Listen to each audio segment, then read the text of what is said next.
तो कलह कलेश पति पत्नी के बीच में मनमुटाव ये बहुत ज्यादा है।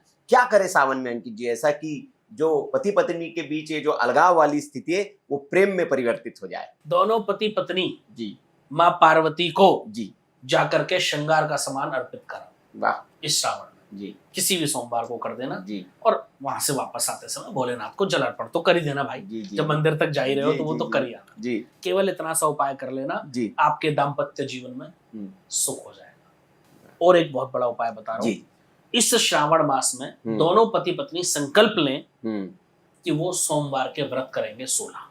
दोनों करें, जी पति भी और पत्नी भी। मैं विश्वास दिला रहा हूँ 16 सोमवार खत्म होने से पहले आपका दाम्पत्य जीवन खुशहाल हो जाएगा, आपके बीच के कलह कलेश खत्म हो जाएंगे जी और आपके बीच में प्रेम बढ़ेगा, सौहार्द बढ़ेगा।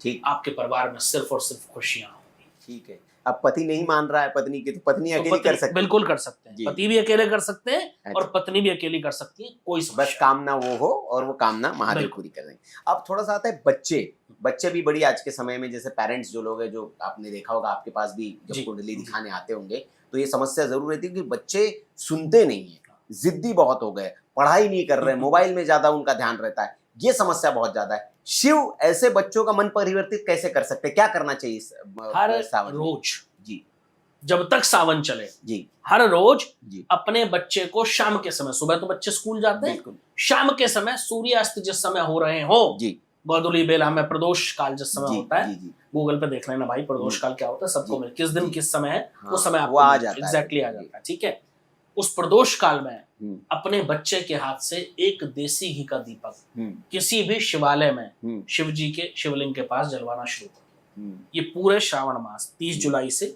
28 अगस्त तक कर लेना। 100% आपका बच्चा आपकी सुनना शुरू कर देगा, वाह आपका बच्चा पढ़ना शुरू कर देगा और उसके विचार जो पहले विकार थे वो विचारों में बदल जाए। वाह वाह वाह ये कर लीजिए, गारंटी है हाँ, कि आपका बच्चा आपके अनुसार चलेगा वाह और वो कभी भी किसी गलत मार्ग का अनुसरण नहीं करेगा। बिल्कुल सही। और जब विचार परिवर्तित हो जाएंगे तो आचार और व्यवहार वो तो दोनों ऐसे विचारों का करेंगे। तो खेल है सारा। जी जी जी जितने भी गलत कार्य होते हैं संसार में वो हाँ, विचार से ही तो होते हैं। हाँ, शास्त्रों में 3 तरह के कर्म बताए गए हैं जी, सुनील जी। भाई, मनसा वाचा कर्मणा। जी जी जी मन से हाँ, अगर आप किसी के बारे में गलत सोचते हैं, हाँ, ठीक है, हाँ, तभी आप गलत बोलते हैं हम्म, वाचा वचन से, और फिर आप गलत करते हैं कर्मणा। कर्मणा। हालांकि तीनों का बराबर जो है पाप है। जी अगर आप किसी के बारे में गलत सोच रहे हैं तो वो भी पाप है, बिल्कुल कर रहे हैं तो वो भी पाप है, हाँ, मुंह से बोल रहे हैं किसी को गलत तो वो भी पाप है। जी जी लेकिन शुरुआत कहां से होती है? मन से, मन से विचारों से। सबसे पहला बीज वही रोपित होता है। एग्जैक्टली। हाँ, अगर मन में विचार ही अशुद्ध नहीं होंगे हाँ। तो आप कभी असंगत या अतार्किक कार्य कर ही नहीं पाएंगे। नहीं। अब जो कन्याएं हैं या पुरुष है, एक और समस्या है अंकित भाई, विवाह। क्या बात है। विवाह में बहुत बाधाएं आ रही है, क्या इस सावन में कर ले कि आपके जो संकट है वो दूर हो जाए? इस श्रावण मास में इसकी शुरुआत हो रही है गुरुवार से। जी ठीक है, हम्म किसी भी हम्म मंदिर में जी पहले दिन श्रावण मास के उस जी। दिन गुरुवार है, जी केले का वृक्ष, 2 वृक्ष, एक मेल और फीमेल, जी नर्सरी में आराम से मिल जाते हैं, जी वहां से लाके रोपित कर दो।